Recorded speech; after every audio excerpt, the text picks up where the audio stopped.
comment faire si tu es ectomorphe et que tu veux prendre du poids en muscu.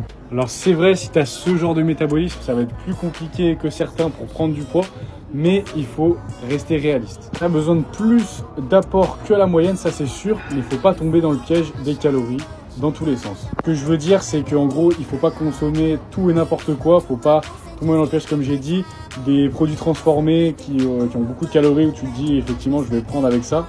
Certes, ça fait monter la balance, mais ça flingue également la qualité du poids et ta santé sur le long terme. L'idée là-dedans, c'est le plus possible de prendre des calories, mais dans des aliments qui sont peu transformés ou pas transformés, donc le plus brut possible. C'est vrai que c'est très tentant d'aller vers des produits qui sont cheap et rapides à consommer. Et la vérité, c'est que si tu mets un peu plus de budget pour consommer des choses qui sont plus qualitatives, tu verras une vraie différence au final. Concrètement, tu auras plus d'énergie, tu auras une meilleure récupération et surtout un poids qui servira vraiment tes objectifs. Pour conseiller du coup concrètement et arrêter de faire le politicien, il y a des très bons produits qui existent comme par exemple les oléagineux, les avocats, l'huile de qualité, le beurre de cacahuète 100% donc sans sucre ajouté, les flocons d'avoine, les œufs aussi.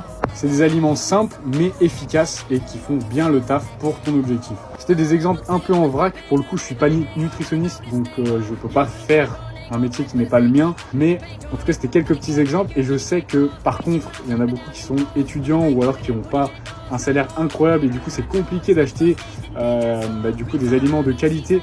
Donc je peux vous faire aussi une petite sélection très simple et pas forcément totalement juste, mais en tout cas pour vous aiguiller d'aliments un peu moins chers, mais en tout cas qui peuvent être très utiles dans ces objectifs. Il y a le lait entier par exemple qui est pas mal, fromage blanc qui est 2 fois moins cher que le skyr, moi je me suis mis à prendre ça maintenant, pâte complet, les lentilles pour les protéines c'est pas mal, le riz, il y a aussi les sardines et le maquereau en conserve, pas mal, le poisson c'est très utile aussi dans l'alimentation, il faut varier un petit peu.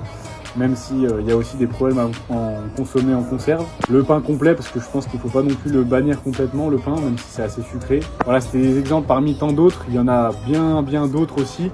Et ça dépend également de tes goûts, de tes objectifs, de ta morphologie, de ton métabolisme. Ça dépend de plein de choses. C'est vraiment à prendre personnellement, c'est à voir en fonction de chacun.